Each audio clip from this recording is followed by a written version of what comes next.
Good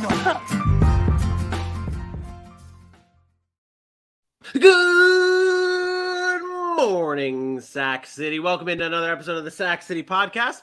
I'm your host, the one and only Vinny Milani, joined as always by a very naked DeAndre Hopkins and my best friend, always, Aaron. That's a good one. My best friend, Aaron, the Mukes, Mukes. And below us, we have your boy, my boy, his boy, and everybody his boy, AJ Johnson. Good. It's a beautiful August 15th morning here in the city. Episode 67 is about to kick off. We are diving into the Chiefs and the Chargers and their team previews this episode. We also have morning headlines. We got injury updates. This might be our most packed injury updates we've had this season. And I feel like it might progress and get even bigger and bigger as the season progresses, which it just is what it is. It's the business. Episode 67, though, about to kick off. AJ, how goes it today? It's good. First weekend of football, even though it's preseason, but it's in the books. It's really great. I recently been trying out a YouTube TV, no free ads, but was very happy that I can just turn on NFL Network and all day long it's just football playing and it's relevant. You know, I'm not watching games from 1980, which are fun, but like at the same time, it's like football that is happening now. It makes Monday a lot easier to be a part of. So looking forward to week one. I'll watch preseason 2 and 3, but looking forward to week one when it really, really gets hyped. So football's back. Welcome back, football, and welcome back to the Sac City Podcast on Mondays, which this is our first Monday back in full swing. We are going to be back 5 times a week this week, or 5 times a week starting now. Plus, we'll have our Sunday fantasy football shows at 11 a.m. Eastern time for the regular season. Lots happening. We're getting the ball rolling here. We're going to be back, like I said, Monday through Friday at 10 a.m. Eastern time right here on our YouTube page. If you are not subscribed, what are you doing? If you are subscribed, thank you, and please share the show and to get other subscribers to join the fun in the city. Let's get into our morning headlines. This might be our lightest morning headlines. I only have one, but there is something that's grinding Aaron's gears, and I want to start off with that. So, Aaron, tell us about what has got you in a little tizzy this morning. Yeah, it's the yesterday they released the players' top 100. They do it every year. They released 100 through 71, and there you see it. You already highlighted it for me, like you knew where I was going with it. You know, I just want to start down 100. You go down, you get some guys there: Jimmy Ward, Leonard Williams, Kirk Cousins, David Montgomery, and then I started looking at the list, and then I saw number 85, and I just stopped. Nothing else mattered on the list. And everybody knows that I've been the biggest Mac Jones hater of all on this show. But this isn't even about Mac Jones hate anymore. This is just the absurd notion that we are putting a rookie quarterback after one season who didn't, let's be honest, he didn't do anything. He did nothing. He threw for 22 touchdowns. He threw 13 interceptions, 3,800 yards in 17 games. And he has the nerve to be player number 85. What? I don't understand this. Kirk Cousins, who's player 98, threw 33 touchdowns, had 7 picks, has now gone over 4,000 yards, and I believe it's 7 straight seasons, 6 or 7 straight seasons, outside of the 1 year where he didn't play a game because he sat out. And he's 98. What's the criteria? Just somebody explain how the players are doing this. What are they looking at? Is this, oh man, he's so cool because he smoked a cigar with maybe like Joe Burrow. He has a Tom Brady body. What is the criteria for saying you are a top 100 player when you put up the numbers that Mac Jones did? When there are how many quarterbacks that played better than him, that had better stats than him, that finished even better than him? Like, can we just talk about the other quarterbacks that were in the playoffs that played better? He got beat 50 to whatever it was in the playoffs, or 40-something to whatever in the playoffs. And yet we're putting Mac Jones in the top 100. I am sorry. This has gone too far. This list now means nothing to me. So the criteria of this, according to Wikipedia, the rankings are based on an off-season poll organized by the NFL where players vote on their peers based on their performance for the recent NFL season. That's That last absurd. inning. That's absurd how you have Mac Jones over Kirk Cousins. And I'm only talking about the quarterback because it's the easiest to compare, right? I don't even want to get into some of those other guys on the list that are better than Mac Jones just as a football player. But Yeah. we can compare quarterbacks. It's easy to do. How do you look at Mac Jones and say that he was better last year than Kirk Cousins? How? Are we now is team success a part of the situation? Because Minnesota had one of the worst defenses in the league last year. And sorry, Kirk Cousins didn't get to play with New England's defense and Bill Belichick, and he's penalized for throwing 33 touchdowns and 7 interceptions and 4,000 yards. To me, this is asinine. It's a dumb. The whole list now is tainted. It's really hard for me, and you brought up the fact like it's easy to compare like two quarterbacks, and you're not even getting into like the position players outside of that. But like when you look at this list, like you talk about players that are even more impactful to their team. Every one of those players ahead of them. I mean, you look at Kyle Pitts last year, and AJ, I'm gonna go to your Falcon. Like this man broke rookie tight end records. Like he was that dude as a tight end for the Atlanta Falcons. David Montgomery was dominant in the rushing game for the Chicago Bears, especially towards the end of the season for them. I mean, there's a lot of players that are so much more impactful. Shit, Justin Tucker, Justin Tucker would be better. I would have over Mac Jones in the NFL top 100. I didn't mean to laugh over your conversation, but I started just looking because I agree with so many people as a football player behind Mac Jones that should be ahead of him. And it just made me chuckle that sitting there at 100 is Kyle Juszczyk. And I was just like, damn, they got the fullback to make the list. And even me, I would take him over Mac Jones. I was also going to go to Kyle Pitts, CeeDee Lamb back there. The disrespect of Von Miller. I mean, I'm sorry, did he not come in and sincerely help the Rams win a Super Bowl? There's a lot of people. Denzel Ward is young enough if you want to do like the young comparison and what he does for the Browns. Also, the way he was chirping at the Bengals recently also made me kind of love that swag about that guy. I don't know what it has to be some intangibles, and I'm not saying he has them, but there has to be something with these players that they know or they see, and I'm not saying they're right, that they're just like, Mac Jones. Oh, Mac Jones. Mac Jones. That kid's going to be good. For years. Going to be, maybe, but it's – that last sentence in Wikipedia is what kills it. 4 years now, I have always kind of shrugged off the NFL top 100. Like I'll get people asking me like, "Oh, like what do you think about the top NFL top 100?" And I'm like, it's not my thing. It's like not my place to say who's better than who. If this is a player-based system that they have here, this year is just I didn't watch the NFL Top 100. I didn't see what because they normally have like the tributes or like the players like saying why so and so is ranked at where they are, or why this dude's here. They will. I didn't see that for Mac Jones, but I can't wrap my head around that. And again, I stay away from this because this is the NFL player. Like who am I to say who is good and who is bad over these NFL players who play this game, who know the game so much more than I do. But this is just tough.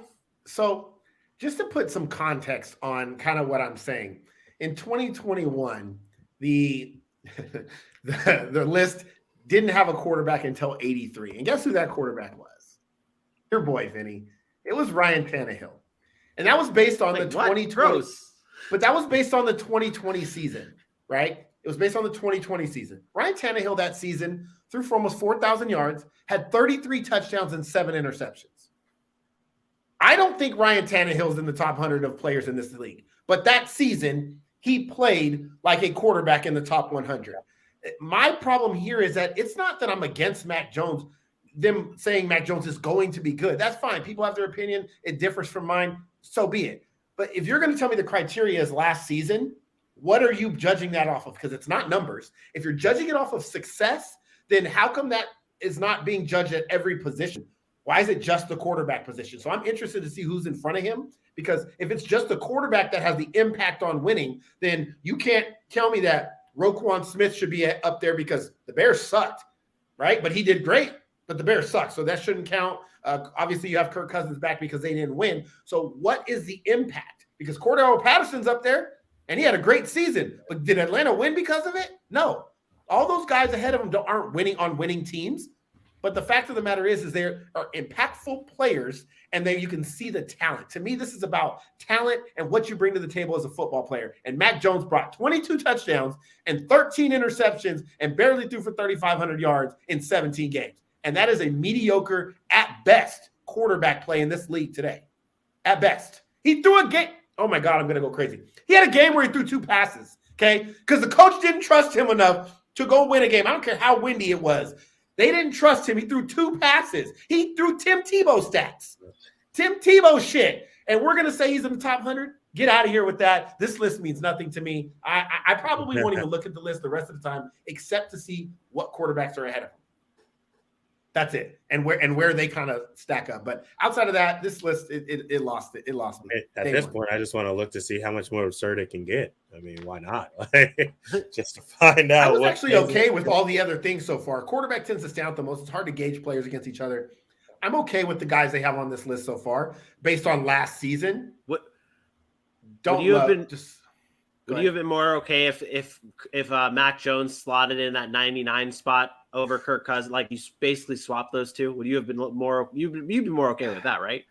Not really. I'm gonna be honest with you. I'm thinking about all the other quarterbacks in this league, and we can go down from the bottom, from a Russell Wilson to a Matt Stafford to a Dak Prescott to all these guys, Mahomes, Josh Allen. Are you telling me that there's not like 18 more quarterbacks that we're putting in there? I mean, in the top, there's right now the only 2 quarterbacks have been who? Kirk Cousins and Mac Jones. You telling me there's not 18 more quarterbacks in the top 60 or top 70? I'm assuming there has to be. Yeah, I'm about to say. I mean, we might get rich with quarterbacks after this, though. Yeah, I would imagine you're going to see 6, 7, or 8 in the next 30 they release. I hope so, because if we start to get to guys, I'm sorry, if we start to get to the Derek Carrs of the world and they're not on this list, and Derek Carr is on the list. He has actually been like, I guess they did I guess they released some players early, like where they were. Derek Carr was one of those. I believe Derek Carr was, let me take a look and see. I have this. Derek Carr is at 65 from what I saw. I don't know if it was the NFL that released it, but I saw that Derek Carr was at 65. So he's there. Now let's just Brady, Herbert, Stafford, Mahomes, Carr, Burrow, Prescott, Allen, Rodgers, Lamar. No, Lamar might not be on it. What Lamar is dude? Lamar is on the top. I'm sorry. That was not a.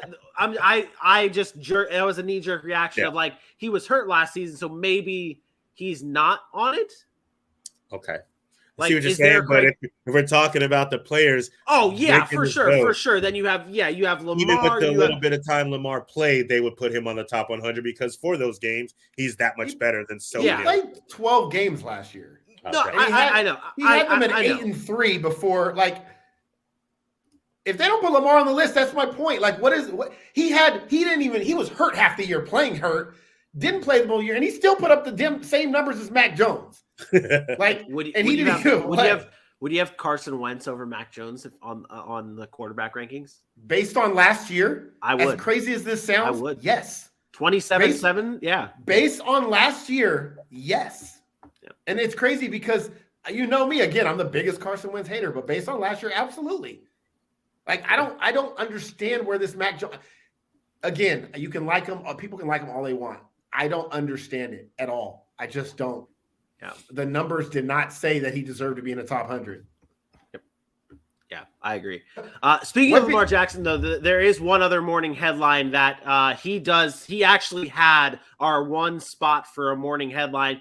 He came out and said, and there are reports that came out and said that Lamar Jackson is going to halt his contract talks at the beginning of the season if they cannot get an extension done. He does not want this carrying on into the regular season. And this to me is just, I love what Lamar Jackson does. And correct me if I'm wrong here. Lamar doesn't have an agent, right? He's representing himself with his contract talks. Correct. So this to me is fantastic to see from Lamar Jackson. He's really setting I hope he's setting a standard here for the future. Like we're not talking about him holding out. Like maybe that'll come in the future. I don't know. We're not talking about him holding out. We're not talking about him missing games right now. He's just saying, I want to focus on my team. I want to focus on where this team is going in the future. I'll worry about my contract in a little bit. He's representing himself. He's like, okay, if it's not done, it's not done. I'm not going to hold out games because I want to see where this team goes. Aaron, you're giving me a little face here. What do you? Because you're just so disrespectful. You said that whole soliloquy. It was beautiful, by the way, and you're absolutely right, except for one part.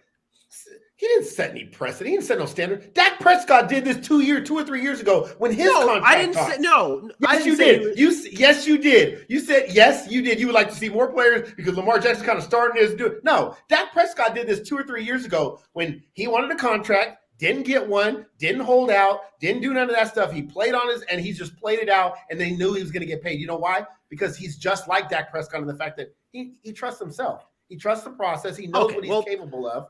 But don't disrespect the man that actually did it Sorry for disrespecting Dak Prescott here, but Lamar is on a different level than Dak Prescott. So this is why I'm saying that.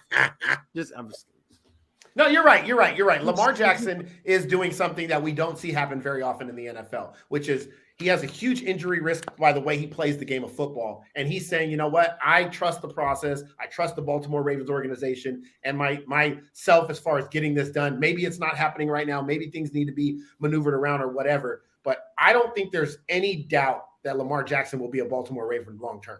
Yeah. Very much the way I said Kyler Murray would be with Arizona. You just don't see quarterbacks let go that are the caliber of Lamar Jackson. The last time that's happened is where they just walk out the door. I couldn't tell you. Aaron, they didn't do it with Aaron Rodgers. Russell Wilson had to be traded. Like there's always things where there's a free agent just walking out of the door. Doesn't really happen when you got that caliber of a quarterback. It took Tom Brady 20 years. So and being 43 years old or whatever it was, you know what I mean? Like I should do something different in my life. Yeah. And let's not sleep on the relationship Lamar Jackson has with John Harbaugh and that organization. They are almost lockstep with what goes on from the organization to the field and the way the game is played within their offensive scheme. So I think it's absolutely right. The trust that is in that office. If he's gonna halt conversations, I would expect him to do everything in his power to stay as healthy as he can. And watch out, because if he stays healthy this whole season and they didn't give him a contract, we're talking about leaving the market going into this season at 230 fully guaranteed. So come next season, when the cap goes up again, because so many more people will be watching football, we can be talking 250, 260 fully guaranteed in some type of way. So, and that might be high, but he gonna get paid. That's the part I don't get is like I said this with Dallas. Like I said, they should have just paid him earlier. Mm-hmm. You're going to get him cheaper, but the cap keeps going up. So it's all relative in the end. But remember, Dak Prescott broke his ankle. The Cowboys paid him. I think that could, again, knock on wood, I would never want that for Lamar Jackson. Right. But that's how confident I am that he's a Baltimore Raven. Even if that happened to him, something like that, he would still be a Baltimore Raven and still get paid. Facts. That's our morning headlines. And of course, our morning headlines are brought to you by Manscaped's Body Wash. It's their ultra premium body wash that's infused with aloe vera and sea salt to keep your skin feeling clean, fresh, and moisturized. So fresh and so clean. Get your Manscaped body wash today at manscaped.com and use that promo code SACCITY at checkout to save 20% off and free shipping. Get it today, manscaped.com.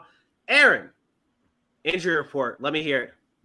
Yeah, obviously, first week of preseason, we get a lot of injuries. So this is obviously our heaviest one so far. Most importantly, I would say, is Zach Wilson. We've talked about it all weekend, basically. Zach Wilson tearing his meniscus, has to have surgery. I believe he's having surgery Tuesday, flying to LA to get that done. They're hoping that once they get in there, there's nothing extra. Timeline was originally set from 2 to 4 weeks, knowing what a meniscus tear feels like. Could be longer. 6 to 8 is a possibility if there's more damage, if it's completely torn. But I don't think it's a season-ending injury by any means, and I do think that he will be back hopefully sometime at the early part of the season. So that's positive news because we all thought non-contact could be something like an ACL, and that's, that would be devastating for a team that, obviously has kind of pushed a lot of their chips now, young players into the middle. By the way, go check out the TikTok and the YouTube short if you haven't seen it on my solution for the Jets if Zach Wilson is out. And then for the Packers, Elgton Jenkins, Christian Watson, Robert Tonyan. I don't know who knows how to spell these names, but they didn't spell them right. We're at Packers practice. So they're back at Packers practice. And that's a big sign, obviously, for the Green Bay Packers, getting back their offensive line. Christian Watson, a rookie that we've talked so much about draft season, preseason, getting ready to allow Aaron Rodgers to have another weapon with Romeo Doubs and Alan Lazard, and then Tunyon being back as well, another weapon. And then Falcons, Drake London, we saw it first play, gets a pass, 24 yards, looks good, runs a route. And then what happens? Oh, my knee. Something happened in his knee. They don't think it's serious. As a matter of fact, I was actually at Falcons camp today, and I did not see Drake out there. So he was rehabbing. He shouldn't practice all week, but they are not worried. He says he doesn't think it's anything long-term. He should be able to get back out there soon. But obviously, if you lose him, that's a big deal. So we'll keep an eye out for that as we move through the rest of preseason, as we get into the early part of the season. Joe Burrow is back after having an appendectomy. An appendectomy. Yeah, I don't think there was anything there. He finally came back out to practice, looks good, feeling good, strong. Joe Burrow should be Joe Burrow. Another big one. The Browns lost their starting center, Nick Harris. Knee injury. Friday night's preseason game against the Jags. He's done for the year. That could be a huge blow to the Browns, especially with Deshaun Watson trying to get in there and get comfortable with the offense. And now you lose that center, that anchor, that offensive line. That's going to be a huge issue there that they're going to have to fill. And then lastly, the 49ers running back Elijah Mitchell, who we've questioned all season. Can he repeat? Who's it going to be? Is he going to be injured again? Well, he's starting the season with a little bit of a hammy, so they are going to keep him out of the preseason. They do expect him to be back for the regular season, but you always worry about guys early in the season with soft tissue injuries. You want to make sure they come back fully healthy because those are the type of injuries that can linger. So Elijah Mitchell trying to have 2 back-to-back years and become the 49ers leading rusher in back-to-back years in a long, long time because they've had a different leading rusher every year for the past, 10 years. How does this news for Elijah Mitchell impact his fantasy stock real quick? For me, it does not. For me, it does not at this point. If they feel confident he'll be ready for week 1, I'm okay. To me, it's more of a precautionary measure. Now, if it starts to linger into the regular season, then you got to start worrying, man, I might have pushed too much on Elijah Mitchell. But you go into your draft, you're just going to have to trust that he's going to be ready to go week 1. I like the thought that they're holding him out, not for fantasy purposes alone, but for the fact for him to come in ready to go and hit the ground running, pun intended. Yeah, sure. So I think this is a good idea. I think it's a good idea to hold him out. Can I bring up one more thing, Vinny, before we go? I know we got to move on, but I always like to circle back. You know what? Never mind. I will save it. If you want to hear it, go on YouTube and watch our game reviews for the preseason. You'll hear it in there. Boom. There you go. That does it for our injury updates. It is now time for AJ to load up those golden pipes and tell the beautiful people at home where they can follow us at. Okay. Yeah. Ladies, gentlemen, good morning. Welcome in. We appreciate you rocking with the Sac City Pod on Facebook, Twitter, Instagram, YouTube, and TikTok. You know what you do when you hit to them socials. You make sure you hit the likes and you hit the follows and you hit the subscribes. And of course, you hit the share because everybody in the world needs to know about at Sac City Pod on Facebook, Twitter, Instagram, YouTube, and TikTok 5 days a week. Not to mention a little bit of fantasy love on Sunday morning before you get your football day started. So come and rock with us all the time, every damn day on Facebook, Twitter, Instagram, YouTube, and TikTok at Sac City Pod. Your boys are back in town. Let's do it. And now the Sac City is brought to you by Manscaped, who is the best in men's below-the-waist grooming. That's right, precision-engineered tools for those family jewels. Manscaped's Performance Package, the ultimate men's hygiene bundle. Join over 6 million worldwide with this exclusive offer. 20% off, free worldwide shipping with the code SACCITY. And if my math is correct, that's 12 million balls. That's right, 12 million balls. So many balls. So many balls. And the Performance Package 4.0 is a game changer. Inside the package, you're going to have the Lawnmower 4.0, trimmer, the Weed Whacker, ear and nose hair trimmer, the Crop Preserver ball deodorant to keep it nice and fresh, and that Reviver toner to make it stand out and glare a little bit of shine on them things. Performance boxer briefs and a travel bag to hold all of your goodies. So make sure you go to manscaped.com, get 20% off and free shipping with the code SACCITY at manscaped.com. That's 20% off and free shipping. Manscaped.com. Use that code SACCITY and, unlock your confidence. And always use the right tools for those jewels. Hey, I gotta be honest here, guys. I used my stuff for the first time last week. Hey, that shit broke. It didn't break. It didn't break. I'm happy that it did not break. But I do have just a little story that I want to bring up here. My wife decided to, she was excited. She was excited, obviously excited to have this new thing in our lives. And you talk about the free gifts that it comes with. It comes with a legit newspaper. And my wife, while I'm setting everything up, unboxing everything, this girl is sitting on the toilet watching or reading the newspaper. She's enjoying the newspaper. So this gift, this package that you get, obviously it's the gift that keeps on giving. Because you get the shaver, you get the trimmer, you get all the good stuff. And then you get the added bonus of entertainment of these good stories that are on this newspaper article. There's a crossword puzzle on there that keeps you entertained. So, it's not Manscaped is so much more than just trimming up your family jewels, trimming up the nose hair. It's much more. It's for you and your lady. It's for you and your lady. It is. It's a family ordeal here. It is a family ordeal. I was super sad. Get your Manscaped products today. I had some packages arrive the other day, but I was running around. I was like, oh, I'll be sure to open that later. Then it dawned on me. I was like, oh, shit, that might be my Manscaped. I should definitely open it up. We're going to do a little box preview and everything. And then I opened it, and it wasn't. It was just the wonderful silky bathrobe that I ordered for myself. And now, at least now I have a nice little bathrobe to use. Wait. So you ordered a silky bathrobe so after you Manscaped? During Manscaped. You got to do the reveal. We should put the DeAndre Hopkins poster on AJ's screen. You can put me in the bathrobe on the screen. That's fine. No. Please don't. We want our show to get views, not lose subscribers. Shit. Oh my. Yeah, that's goodness. why it's me on the screen. They're gonna end up banning us from YouTube. As you fan yourself out down there. I'm gonna pull the curtain back here, and guys, we are always very transparent on this show, and we don't just advertise stuff we don't support, and we're not telling lies. I didn't tell a lie on that story. My wife literally just texted me, spam texting me, stop. You are horrible. What the hell? I can't believe you said that story on the air. Well, because you just put your wife on the toilet, first of all. I was wondering if she was going to say something about that. No, she was fully clothed. She was just way to recover. Way to recover. You just told the fans you didn't lie, and now you just lied to them again. I did not. There was no lies told in that story. I have it's great. It's great.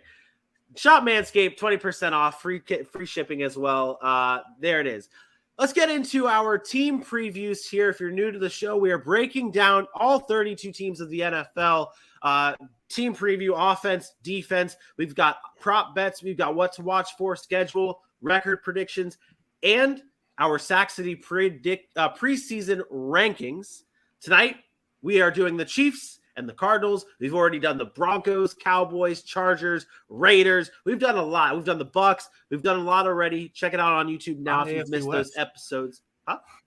Cover the entire AFC West already, huh? Yeah, this is the this completes our AFC West preview here. The Chiefs are our final team, and that's actually who we are starting off with. And Aaron, I'm going to you first here.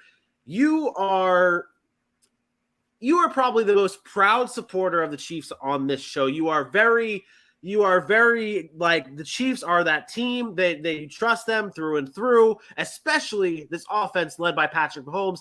Even without Tyreek Hill, you have seemed confident all offseason long. With that confidence in this offense, where is actually the biggest weakness on this team? And let me go further. I know I shouldn't be talking this long in my questions, but I'm going to anyways. The Chiefs are a team most people think are going to go into the postseason. This is it, barring something crazy, they're a playoff team. So, Aaron, specifically what I want to ask you here is what's that weakness that might rear its ugly head in the postseason that could knock the Chiefs out at the end of the day? Yeah, I think it's simple. I think it's the running game. I think it's the running game because Patrick Mahomes is going to be Patrick Mahomes. Everybody was concerned early in last year when they were struggling. I think they were 3-3 or 4-4 or something like that. And then Mahomes turned it on and they went on a stretch. He had the Raiders and he threw 5 touchdowns and he really never turned back from that point. But the consistent kind of Achilles heel of this team has been consistently running the football. And I get it. They don't always feel like they need to run the football, but the way teams are now starting to scheme that offense with the not letting them beat you deep, not letting them go over the top, it's the dink and duck, and Mahomes has to actually be a little bit more patient. And I think this is where the run game comes into play, because if you can get the run game going, then those teams can't just sit back there and too high. You have to actually come up and start putting guys in the box to stop that run. And I think this is what you've seen the Chiefs go out and do. They go out and get a Ronald Jones to go along with Clyde Edwards-Helaire. They bring back a Jerick McKinnon. They go get an Isaiah Pacheco, who they really, really like in camp as a rookie. And he was very, very productive for his little bit of time in college. I think this running game is the key to this entire team. If this running game gets going, they were about middle of the pack last year, and they were in the AFC title game. You lose Tyreek Hill. You bring in a number of weapons on the outside that aren't Tyreek Hill.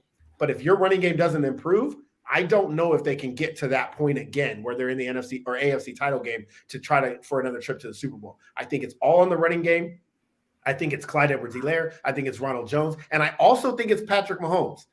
And not just Patrick Mahomes scrambling. I don't mean like him running the ball, but him being willing to look at a defense and say, I know my arm can beat you right now, but it's 3rd and 3, and we really need to show our dominance and establish this run game, and we're going to do it. And so I think that's where it comes to play. It's not just about, can we run the football on 1st and 2nd down? It's, can we be physical, establish our dominance, and make defenses respect our run game enough to where they have to commit resources to it? And then Patrick Mahomes can do what he does, which is go over the top and find his receivers like Travis Kelce and those guys on the outside. So do you think this is this could be a problem for them? Like obviously I asked that question. That was what your response was. But like in my head, and I'm thinking, okay, the Chiefs fans, and even you maybe later on in the season, like when we're getting into our predictions, it might end up being where it's like this team is just so good. It's like it doesn't matter if they have a run game, and they did it in when they won the Super Bowl. They had a run game there was a lot of Patrick Mahomes, Tyreek Hill, Travis Kelce, but that run game for their Super Bowl run was good. Like that was a big impact on their team to get to that point. Do you think that like the Chiefs can't make the Super Bowl or can't win the Super Bowl at least without an effective run game? They will not win the Super Bowl without an effective run game. Now, the effective run game doesn't have to be throughout the season. I believe the year they had the effective run game, they were top 5 or 6 in total rushing, which obviously helped them. But they need to be able to run the ball when it matters, right? This is an explosive offense with an explosive quarterback and an explosive play caller. It's not about do they have to run the ball 35s? It just has to be impactful when they do run the ball. And I think that's the biggest thing. Set the bar. What does this rushing attack have to look like if they win the Super Bowl? What does it have to look like? Maybe not statistically, but like what's their impact in games? Maybe it's like okay, like every other game or there has to be games where you're seeing a 100-yard rusher. No. Like, that's what I guess that's my point. Buffalo made it far towards late in the season because they were impactful rushing late. They didn't run the ball a lot. I don't care if Kansas City runs the ball 20 times. They can run it 20 times, which is a very small amount in the NFL.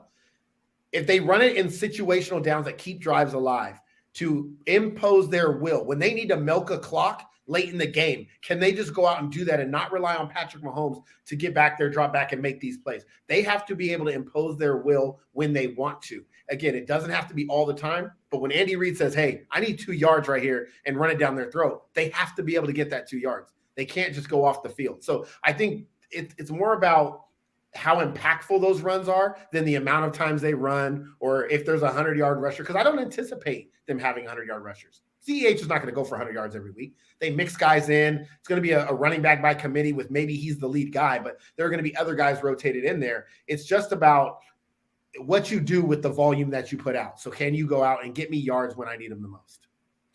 Okay. That's what I want. I wanted to set that bar because it's obvious. Like this offense is Patrick Mahomes, Travis Kelce. That's what this offense's identity is. But you have to be more than just a one-dimensional offense if you want to win a Super Bowl. That's just plain and simple when it comes to especially the Chiefs and in that tough, very tough AFC. On the defensive side of the ball, AJ, this team lost one of their biggest pieces in Tyrann Mathieu at the safety position, and they did a very good job drafting a few good rookies to come in and fill some holes. But what player or maybe players need to step up the most on this KC defense, especially against the much, much better AFC West and the high-powered offenses that we're going to be seeing this year? Yeah, I definitely am going the players route because I do think it's important that they're getting help from the front end and the back end. I'm going to start with one of their rookies, and this is a different thing for Steve Spagnuolo and the Kansas City Chiefs defense. Spagnuolo likes his veterans, and right now they are sincerely looking at about 5 or 6 different rookies that can be seeing substantial play time. I'm going to start with George Karlaftis, a guy that we really enjoyed in the draft season when we were talking about all these guys that were coming in and making impact. Because last season, the beginning of the year, that pass rush was not something that they could really hang their hat on. Now, it got better by the end of the season. They ended up finishing top 7, and we talked about how they would get better as the year went on, and that rang true. But when you can pair a George Karlaftis with a Chris Jones in the middle and a Frank Clark and get this pass rush going early against the mobile guys of a Russell Wilson, against a Justin Herbert who's shown to be escapable, against a Derek Carr who can get the ball out quickly, that pass rush is going to be very important. And then I look at the back end with Joshua Williams and a Brian Cook. The Brian Cook really is the important one because last year Spagnuolo ran 3 safeties about 65 to 70% of the time, which means as a young guy, he's going to be getting a lot of reps. So now he's having to show what he can do on the field and prove himself because it's a very good chance that he and a Thornhill and a Justin Reed are all going to be sharing time and sharing the field together. So I think when you look at from the front end with George Karlaftis and the back end with the cornerbacks and Joshua Williams and the safeties and Brian Cook, these are the guys that I'm really looking at to start the season off fast. So when it comes time for the Spagnuolo defense to really get going, they can seamlessly transition into their roles. Yeah, you mentioned Justin Reed. I think that's such an underrated pickup for them. I know everybody loves Tyrann Mathieu, but Justin Reed at this stage in his career might be better than Tyrann Mathieu at his stage of his career. I'm just being honest. Justin Reed is versatile. He's athletic. He's super, super talented. And I know people were up in arms as to why they went and got him instead of Tyrann Mathieu. It's because he's younger, number one, and he seems to be trending up as Tyrann Mathieu is probably at his best or declining at this point of his career. So I'm really intrigued by him there. The Trent McDuffie is the play for me. He has to produce as a rookie or the Chiefs are in trouble because we know what Spagnuolo wants to do. Spagnuolo wants to blitz. Spagnuolo wants to play man-to-man coverage, and that's what he's going to live by. We saw it against Cincinnati when Jamar Chase goes for 3 touchdowns in Week 17. Sometimes guys just can't cover man-to-man. Charvarius Ward was a very underrated player for the Kansas City Chiefs. He leaves and goes to the 49ers. You bring in a Trent McDuffie, who I was very, very high on. I think he's going to be an excellent corner in this league, but he's a rookie. And you got to go up against guys like Mike Williams and Keenan Allen and Devontae Adams and Cortland Sutton and Jerry Jeudy and all of these guys in the AFC West. So he has to have an impact immediately. He doesn't get the opportunity to grow into his role, to learn how to play the position at the NFL level. He has to come in day one and be ready to lock somebody down. And that's going to be the key to the entire season for me, for the Kansas City Chiefs, is can their defensive backs maintain Steve Spagnuolo's system in running that man-to-man coverage and being able to stop guys on the back end. And if they do, I think they'll be fine, and I think that defense will be good. Chris Jones last year was the difference in the pass rush. When he was out, they sucked. When he came back, they were good. So I think that's the most important thing for that defense is if they get people on the back end that can cover Trent McDuffie, then they will be fine. Yeah, so the only reason I didn't mention Trent McDuffie, and I guess it's unfair because he is a rookie, I full-heartedly believe he is going to come in and be ready. I'm not saying he's going to be Patrick Surtain in his rookie year, but from what he showed in his college years, the way he picks up defensive schemes, the way he reads offenses, the way his athleticism, his instincts, I don't have much worry about him coming in. And again, that may be unfair because he's a rookie. He is going to have to kind of learn, to some extent, learn the NFL. So to me, I'm expecting that to be a foregone conclusion. And these other guys have to come in and be able to step that bar up to his level or as close to it as they can get because he is on a different level. So to me, Trent McDuffie kind of went without saying, but I do like all the points you brought up. And it is important, obviously, that their number one cornerback that they traded up for in the first round shows up and does his job. I think it's interesting when you look at this AFC West. I mean, we've been on this show multiple times talking about how this AFC West there's going to be a lot of shootouts. And even though there's all this talk about around the offenses of these teams, it's going to come down to the defenses and who's just going to make that one stop. So like players like Reed and McDuffie and maybe getting a pass rush from Karlaftis or Chris Jones, like that's what you're going to need. Those one plays that's going to stop the opposing team just once so you can get your team ahead. It also helps, by the way, when you have a guy like Justin Reed who can also do this. Stepping in. Elijah Hicks was worried it was going to go over top of him, but really the weakness is the cover 2 deep middle. Hey, what did we just see? We just saw Justin Reed, who did some kicking in Houston, come out for the extra point. That was fun. Well, didn't they say he just banged over a 50-yard He did. practice? Absolutely. I love seeing the videos of Justin Reed stepping. He's so happy to be able to kick, and he hits the extra point. Told you, freak athlete, can do everything.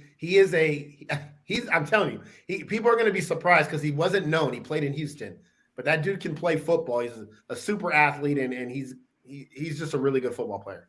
It was a 65-yarder, if I'm not mistaken, in practice, by the way. It was. It was. Which is nuts.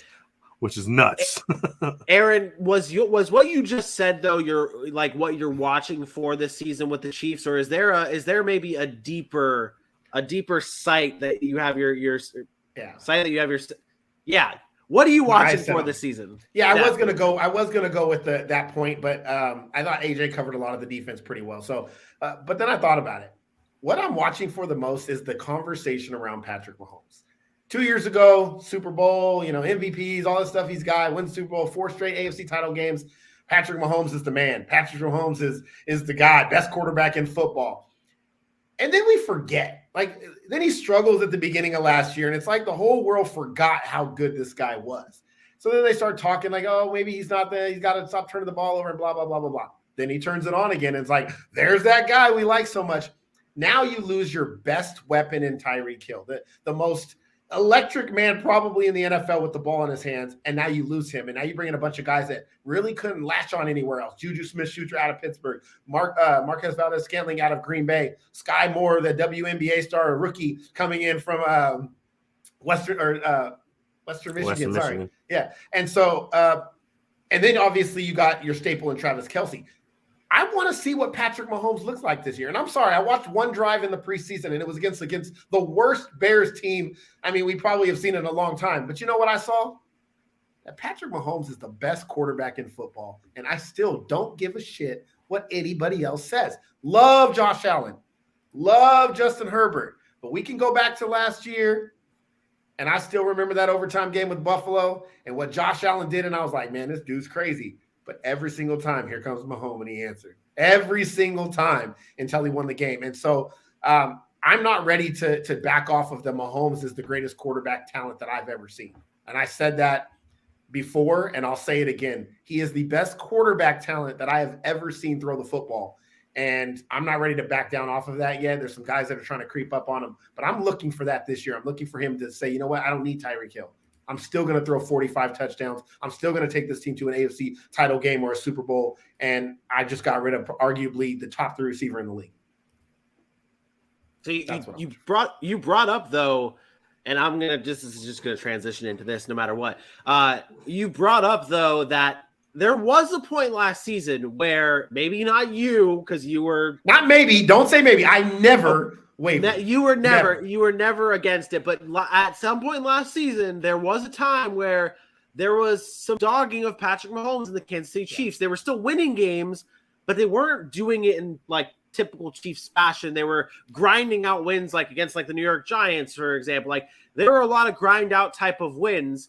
AJ, with this offense at least looking new this season with new pass catchers, new weapons for Patrick Mahomes, could we see a similar start to the Chiefs season this year as like we did last season? You could, but I don't think it lasts as long. We were talking about week 7, week 8 when they were really kind of turning up in last season. I don't think it lasts that long. I think they're going to be a step cleaner this season, which is weird to say because I get it. They have a lot of new pieces, but Juju Smith-Schuster's a veteran.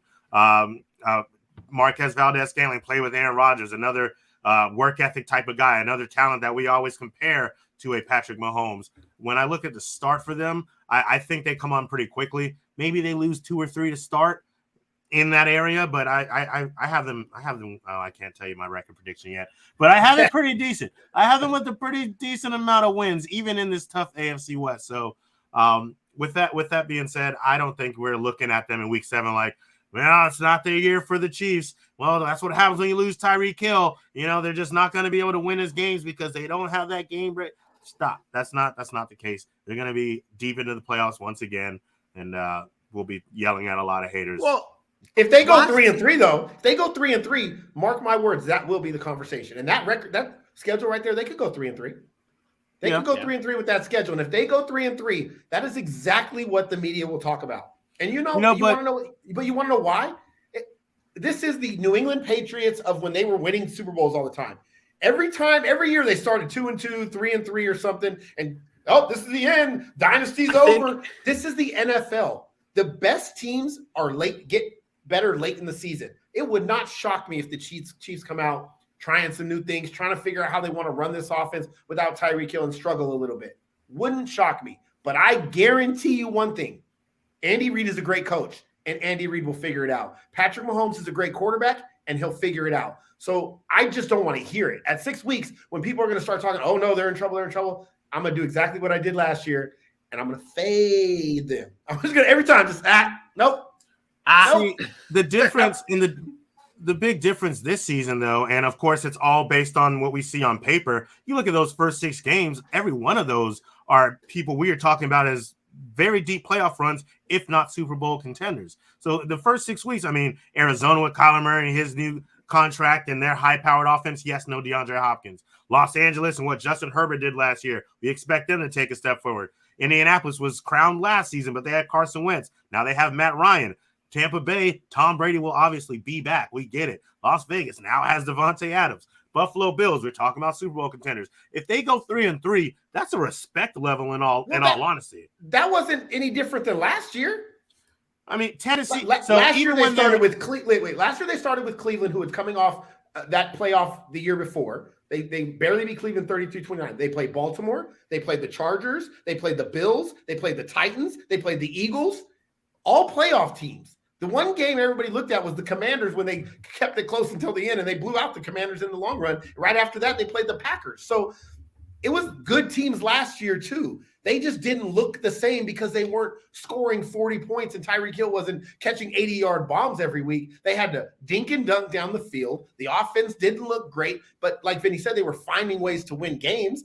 But it's the same tough schedule, right? They play a first-place schedule every year. So they got a hard schedule. We know that's the case. The Colts, the Cardinals, they're going to beat those teams. You know why? Because they're better than those teams. Yeah. Those teams are good, but they're not at the Chiefs' level. And I think that's what we're talking about here is, yeah, they might lose some games early. And maybe they're against good teams. Maybe they struggle a little bit against some mediocre teams. But in the end, like you said, they're going to be there. No matter what, because they got the quarterback, they got the coach, they have a foundation that this team was built on that got them to 4 straight AFC title games and 2 Super Bowls during that stretch. They're going to be there. I trust that. I firmly 100% believe that the Chiefs are going to be in another title game this year. Yes, I said. What's the face for? No, it's not. It's not. It wasn't like a face of like me disagreeing. It was like me, like a face of registering what you just said, and it's like. I would have taken a step further, but I got to save something for my predictions at the end of the month. Just dropping it hot. Well, let's get into those record predictions. We'll go right into that because we're talking about schedule. We're talking about how we think the Chiefs are going to end. What do you guys have as your record predictions for the Chiefs, AJ? I have the Chiefs at 13-4. First place again in the AFC West. I think they're just a cut above. Honestly, part of me thinks Pat Mahomes loves Tyreek Hill, but he looks at his new weapons and just thinks of all the crazy things that he's able to do with them. And you still got Travis Kelce. And they're going to find different ways to use these guys. There's such a different complement of receivers, too. You look back and, except for, having a DeMarcus Robinson, he's always had just all these small guys. And sure, you got Sky Moore, who's small for a WNBA player. But then you got Judy, who's a decent size. You got Marquez Valdez, who's 6'3".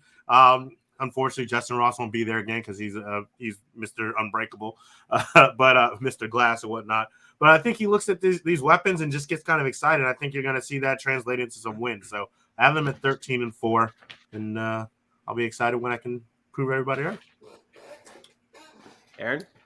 12-5. I do think they're susceptible to more losses like they were last year, just because I don't think their focus is on, we got to win so many games throughout the regular season like it has been in the past.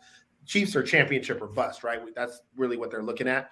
So I think they go 12-5, but I actually think they get off to a hot start early in the season. I think I got them like 5-2 after 7 games, and then from there they're trying to just coasting through the season. So 3 losses down the stretch. I have them going 7-3 down the stretch. I just think they're a really good team. 12-5 for me. I think something to point out in this schedule for the Chiefs is you brought up that you think that they could start 5-2, and that wouldn't surprise me, because you look at that first 7 games before the bye, and we talk about how you normally split those games in division with the Chargers, Vegas, Broncos, stuff like that. Those games are all at home to start the season. You have the Chargers at home, you have Vegas at home. Those games right there are just even the Bills at home. Like, that gives you that edge right there. And then, like you said, on the back half is where it would get a little difficult, because you have to go to Vegas, to Los Angeles, to Cincinnati, to Denver. Like, those games are much harder because you're on the road. Those are the games that you would say would be your toss-up, and you'd give it to the home team sometimes. I have them at 12-5 also. These are our final AFC West standings. I'm pretty sure we didn't change. We didn't falter on what we had from the offseason, so this graphic works perfectly. This is the AFC West final standings according to our season preview predictions here. Everyone having pretty much very similar stats, although AJ a little bit more down on the Raiders. I think you bumped that up to 10. I popped up to 10 after, we had some things change in different places, and, watching some things transpire with this offense and the way their chemistry's gone. I gave them another win. But again, we talk about how difficult this AFC West is going to be. Yeah. And yet we all have that faith in the Chiefs still. So that should tell you something. Yeah. Yeah. It's hard to not have faith in the Kansas City Chiefs. All right. Odds. Preseason power ranking spot. Let's get into the odds here real quick. These are the odds listed for the Kansas City Chiefs. Over 10.5 wins at -115. I tried to do some things different here for our prop bets. I wanted to give you some harder plus odds to see if you'd be tempted to lock any of those in. Patrick Mahomes MVP is +800, and over 6.5 Juju Smith-Schuster receiving touchdowns is at +100 right now. Any of you guys tempted to take the plus money here, or are you just going to lock in the 10.5 and just coast off and take the easy way out? I'll take the easy way out. I like easy money. I'll take the 10.5 wins. I think that's a lock, easy money. Okay. I'm sitting here like teetering on the Juju, but that's just like, I just want to have that belief. Me, I'm always the optimist of the group. So I'm definitely locking in the easy money. But, if let's say I made some money elsewhere and I had something to just spend, I'd throw it on Juju. To get 7 touchdowns is too much. It's hard. I hear it. But, I'd be very happy when I took that bet, not many did. Yeah. Tyreek Hill last season had 9 touchdowns for the Chiefs. Travis Kelce also had 9 touchdowns. The year before that, Tyreek Hill had 15 and Travis Kelce had 11. So, but I don't know if it's going to be. I don't think spread the ball around too much for it to be just Juju. I just think Travis Kelce is going to eat in the red zone. I'll tell you that right now. He's going to score a lot again this year. But outside of that, I don't trust any of those receivers to get that many. A lot of them will be at 5. Okay. He might just be the guy who just keeps getting lucky. He doesn't get all the 20 to 20 yards, but he gets the touchdowns. Like in Atlanta, Julio ate up all the yardage, and then the touchdowns went everywhere else. And obviously Travis Kelce gets some touchdowns, like you said. But maybe Juju's the other benefactor of some touchdown love. Yeah. Let's unveil that preseason power ranking, Aaron. Where do we have the Chiefs in our preseason power rankings? Yeah, preseason power rankings. We have the Chiefs. They had to be in the top 5. This is a team that's, again, 4 straight AFC title games, 2 Super Bowl appearances. Hard to take them off of that when you got the quarterback and the coach of Andy Reid and Patrick Mahomes. So consensus is they slotted at number 5. I was a little bit further down on them than you guys, but the consensus came around and put them at 5. And I'm okay with that because I'm a big Chiefs guy. But so they said at number 5, third team in the top 10. Did you have them? Because let's be honest, you had them at number 6. Did you have him at number 6 just because of the uncertainty of like just how this offense is going to look, or what was your reasoning? No, I got 5 teams that I think. Again, these are regular season power rankings, like going into the season. I think that are going to have better records or something than Chiefs. I think that just again by schedule, based on all things considered, they'll have a better regular season. Okay, there you go. There you have it, though, for our Chiefs Chiefs regular season preview show. Check us out on YouTube. Subscribe to us. Let us know what you think of the show. Drop the comments. Chiefs fans, let us know what you thought of our analysis. If you liked it, if you didn't like it, if we suck, if we don't suck, let us know in the comments below. We appreciate the feedback. That was good. That was good, gentlemen. I like that. That was very good. That was probably our juiciest team preview that we've had. And it might get even juicier because we're talking not the Atlanta Falcons. Why did I want to say that one? We are talking the Arizona Cardinals and their season preview. Let's start with the Cardinals offense. D-Hop suspended to start the season. AJ, what does his offense look like without DeAndre Hopkins? And will it have a negative or maybe a positive effect season long for the Cardinals? Well, it's undoubtedly a lot less sexy, I can tell you that. So this is going to sound so crazy because I actually think it's an okay thing for them because you're going to need this offense to really get into a groove and not have just the DeAndre Hopkins be the only guy making offense when he gets back. You want the guys like AJ Green to not have his controller disconnect in the end zone for a game-winning touchdown. You want Marquise Brown to really become that solid number 1 while D-Hop is gone. So when he gets to play that 1B or that number 2 role, he's scorched earth as well. And now you just add a D-Hop to him. But at the same time, this offense is going to look like it's struggling because if you think about the last stretch of 2021 without DeAndre Hopkins, this offense took a plummet. They went from scoring 30.2 points in the first 12 games to dropping down to 18.1 points. And even though you look at DeAndre Hopkins' stats last year and you say it wasn't some of his best, he was still a huge part of what that offense did. And he still came up big when it came to scoring touchdowns. I want to say he had like 8 touchdowns despite not really getting the receptions and yards that he normally does.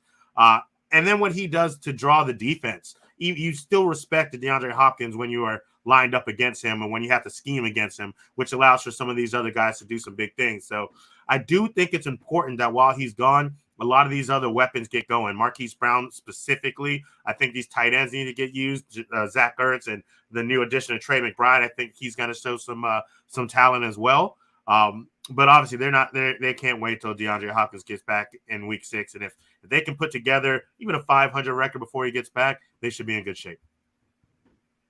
It is still a big loss for D-Hop to be not on that offense, but I do like the fact that building that chemistry with everyone else because you already know what you're going to get with D-Hop and Kyler. You already know that they're going to be balling out. You want to see that development between Hollywood and Kyler, Trey McBride and Kyler, AJ Green and Kyler. You want to keep seeing that development progress because maybe when D-Hop comes back as a well-oiled machine with multiple pass catchers that are going to be able to do damage for the Arizona Cardinals. It's a tough NFC West. It's a tough NFC West, though, for the Cardinals battling offenses like the Rams offense and battling the San Francisco 49ers new offense with Trey Lance. Aaron, on the defensive side of the ball, what position group is going to have to step up the most for the Cardinals this year?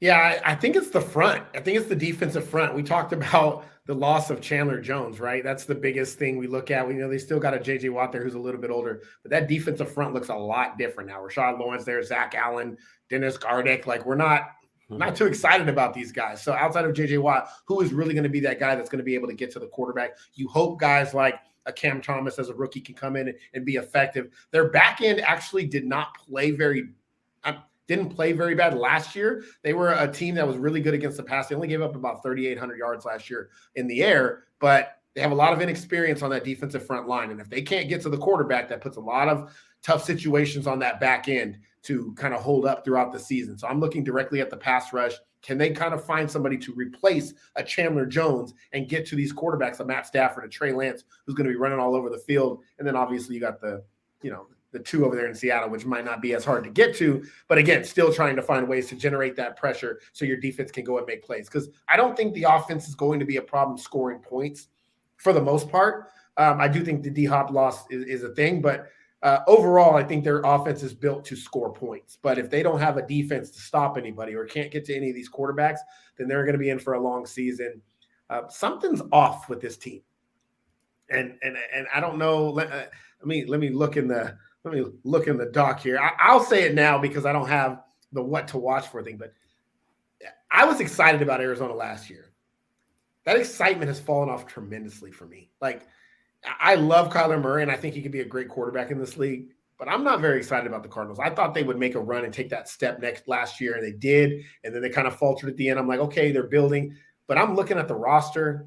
I'm looking at all the offseason moves and what all these teams have done. And I know they got Hollywood Brown. I thought that was a great pickup, but I'm not excited about him. There's something that's just off. There's some disconnect with the front office and building this roster and Cliff Kingsbury. And just the whole thing is to me is just not right. And I think this is going to be a big year for the Cardinals and that front office. Are they going to sit around? They just paid Cliff Kingsbury. Are they going to sit around and just continue to let mediocrity happen? Or are they going to try to go then do something at the end of this year? Because I think we're destined to an 8-9, 9-8 mediocre season this year. So you did look at the dog. Obviously, we were not listed for the what to watch for, but in that schedule section, I do have that question asked to you. What is the realistic expectations for the Cardinals this year? Obviously, the past few years, and you just brought it up, this is perfect for it. This Cardinals team has it's not that they've underperformed, but they just haven't done it yet. They just haven't taken that next step yet. And we're just kind of wanting that next step for the Cardinals. And what are those expectations? What has to be the expectations this year? And because you brought up the Cliff Kingsbury and what this management's going through, if they don't meet those expectations, what has to happen in the offseason? I know this is our regular season preview show, and this is supposed to be a schedule question for you, but it has to be talked about. The expectations for this team and what, if it goes wrong, what happens? Well, they signed Kyler Murray to a long-term deal. They signed Cliff Kingsbury to a long-term deal. They expect to be in the playoffs and to win games. And yes, they've taken a step every year. They improved, then faltered down the stretch. And then they improved, made the playoffs, and got their ass kicked in the playoff game. And this year is supposed to be that further progression to get to the next round to win a playoff game. That's what I'm looking for. I think the expectation right now for the Cardinals has to be to win a playoff game. Anything short of that, they're taking a step backwards, right? It's regression. And I think that's a problem when you just paid a quarterback that much money. That's a problem when you just paid your coach that much money. So to me, again, something in the building smells fishy. It doesn't sit right. It's a dead bird somewhere flying around in there, dead cardinal maybe. But yes, do I think somebody's going to get fired? No, but I think you then look to that front office and you say, who are you going to go get that's going to make an impact? Yeah, you trade for Hollywood Brown. But outside of that, the three-headed monster now of a Hollywood Brown, I guess you could throw James Conner in there, DeAndre Hopkins and a Kyler Murray, point to somewhere on this roster where you're like, dude, those are some dogs. Just point to a position group. Well, you brought up the fact that, and I just really stuck with me when you were talking about the defense and you were talking about how the pass rush needs to be able to get going, and you brought up the quarterbacks that they're going to have to play, and you brought up Seattle, and even though the quarterback position is not that great, the corners for the Arizona Cardinals are going to have to step up against the Seattle Seahawks, no matter what quarterback is there, because you have to face DK Metcalf and Tyler Lockett, two very good wide receivers. So no matter if Drew Lock is quarterback for Seattle or if Geno Smith is the quarterback for Seattle, you have to have that step up there as well. And it's these corners for Arizona, and like you said, you look at their roster, it's who really steps up, who really stands out to you? Who's an absolute, what we joke around and talk about all the time. Who's the absolute dog on this offense or defense outside of those players that you mentioned? And it's someone. There's going to have to be someone to step up. Yeah, to me, it's the front, and I told you it's not just the front for the passing. The secondary played really well last year. Again, they were 6th in pass yards allowed given up. They didn't give up a lot. It was weird because you look at a team that they had a good year, but they didn't end up doing anything in the playoffs. They were pretty solid all the way around. The problem is they don't have now that pressure. That Chandler Jones changes the entire complexion of that defense. So I'm looking at the roster and I'm like, who? They might be just mediocre. That you look at their roster, and that's what I see. It's a mediocre roster. I think they're going to be a mediocre team, and you're stuck. And now, again, you've paid these guys. So if I'm them, I'm like, okay, where's our next step? Where are the stars? Where are we going to go out and be like the Rams and go sign guys? Like, and so to me, I don't want to be a name whore or anything, but I'm just looking for the names on their team. Yeah, you get a Budda Baker, one guy on the back end that's good. Isaiah Simmons is playing a little bit better than before. When, he wasn't playing that great before. J.J. Watt's older. Those are only 3 guys on the defense I'm really looking at that pop out to me. And then the offense, again, it's just the same offense they've been running. They can score points, but where are the guys like where we're like, oh my God, this team is loaded. This team's a Super Bowl contender. I don't see it. I think they're mediocre. I think they have a mediocre coach. And here we are. It is kind of hard to believe in the Cardinals this year. Definitely, you can definitely feel the difference from last year. It does not feel like they got better. And then despite the fact that they paid them, it feels like you had an offseason full of distractions as well. So, I mean, there was a lot surrounding this organization, and now it's time to play football. And while it may be fun to watch and it may be electric on that offense for bits and pieces, it's going to come down to playing football the right way when games are on the line. And we've seen down the stretch that's not something the Cardinals have done well enough. You can blame it on D. Hopkins going down last year. Granted, they fell apart. They were one of the best records in the NFL before he got hurt, and then it totally flip-flopped. But when the games matter, when the games are on the line, it doesn't matter who goes down. You are one of the best teams in the NFL. You have to continue to prove it. And with some of the pieces they lost this season, it's going to be hard to do that without some guys just really outperforming what we all believe they're capable of at this point in time. I feel like a real asshole here. Because we talk about our prop bets, and I told you earlier on in the show that I'm trying to find harder bets to lock on. I'm trying to find that plus money to be able to lock on to. And this is what I have. And up top, you see over 9.5 wins for the Cardinals at plus 160. And I just did some little research on what we all had for our off-season records for the Arizona Cardinals. And I'm seeing that plus 160 for over 9.5 wins. I don't know if anyone's going to take that. And after what we were just talking about, I'm not sure so I'll just be straight up here. Maybe you guys have changed. Maybe you bumped it up a little bit. But Aaron, you had 8-9. AJ, you had 9-8. I had 8-9. So that doesn't even seem like a good bet to me at that point. I'm trying to find good plus money, and that just doesn't see. Would anyone lock that in? Like just on the surface now, anyone want to lock in over 9.5 wins for the Cardinals this year? I do not. I think I made it very clear that 9-8 is probably their ceiling. Yeah.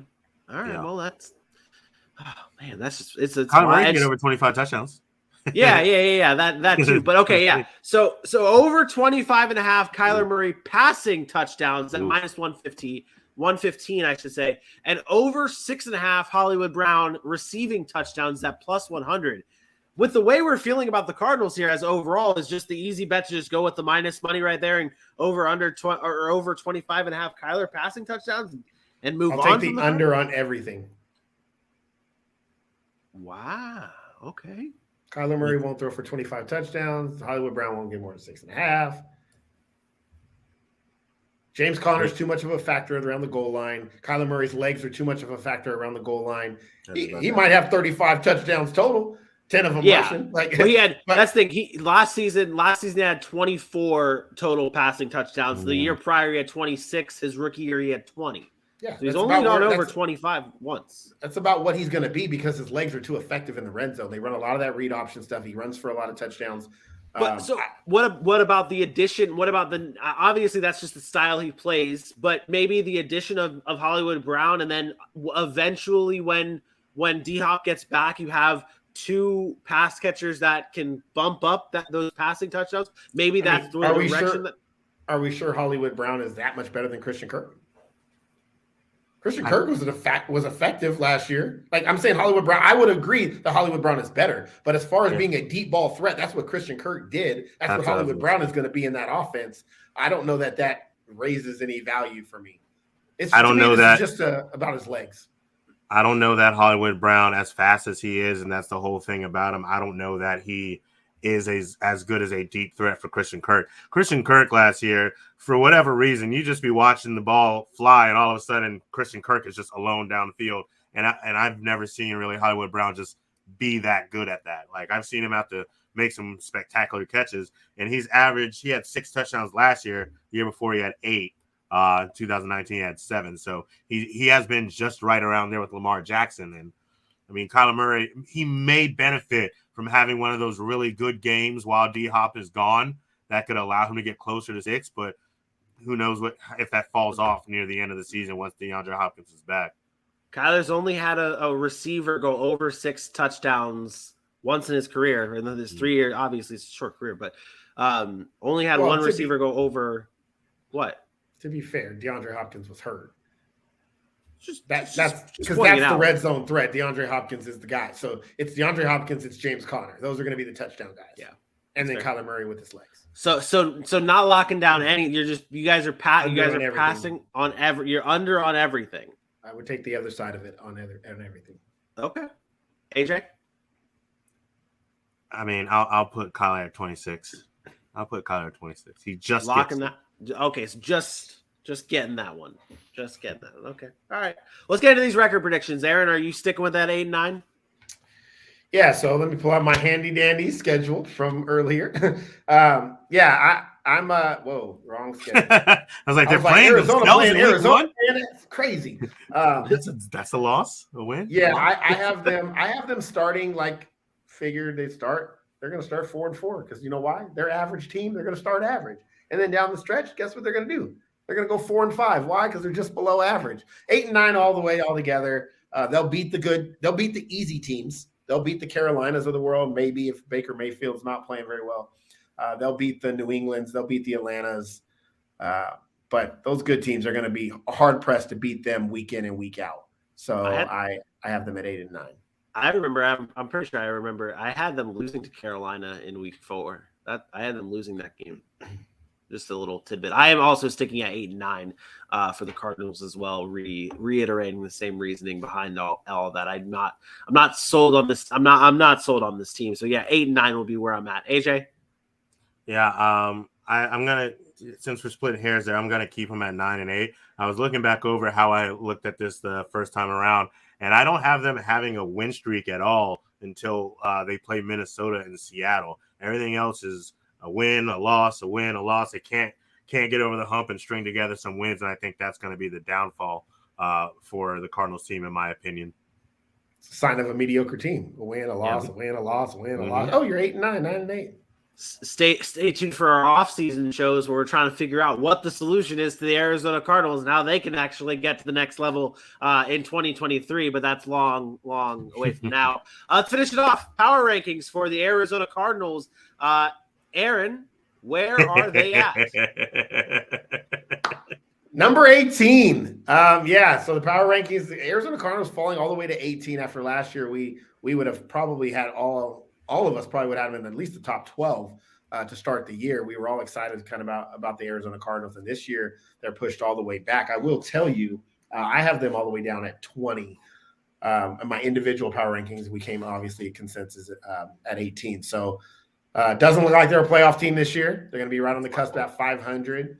And it's going to be another interesting offseason next year, like looking for draft picks and trying to figure out how to improve that team because they lost their best player on defense in Chandler Jones and they didn't really replace him. And they go out and get a replacements on offense for Christian Kirk. They get Hollywood Brown, but something's just not right. And maybe they'll shock me. Maybe they'll surprise us all. Maybe this is the year because we're downplaying them that they'll take that next step and win a playoff game. But as of right now, I just can't get excited enough about the Arizona Cardinals. So we have 18. It's fair.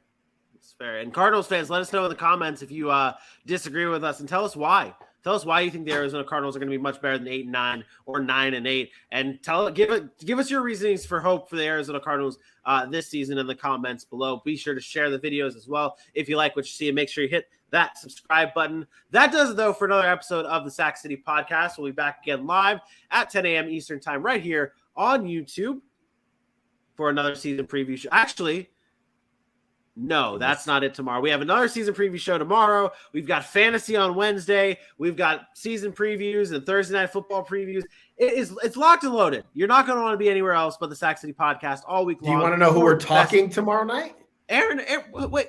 Oh, who are we? Who? We're talking that bad man, Aaron Rodgers, and the Minnesota Vikings. So Green Bay Packers and Minnesota Vikings. Dylan's got to be on that show. The 99th quarterback and the 99th overall player in the top 100? Oh, yeah. Kirk Cousins? Worse than Mac Jones, Kirk Cousins? That's what it is. We're going to have Dylan on that show just to talk Aaron Rodgers and Minnesota Vikings and figure out where he has the Vikings going next season. But either way, you're not going to want to miss it. Tuesday, 10 a.m. Eastern time, right here on YouTube for my best friend Aaron Mukes and for your boy AJ Johnson. I am me. We will see you tomorrow. Peace out.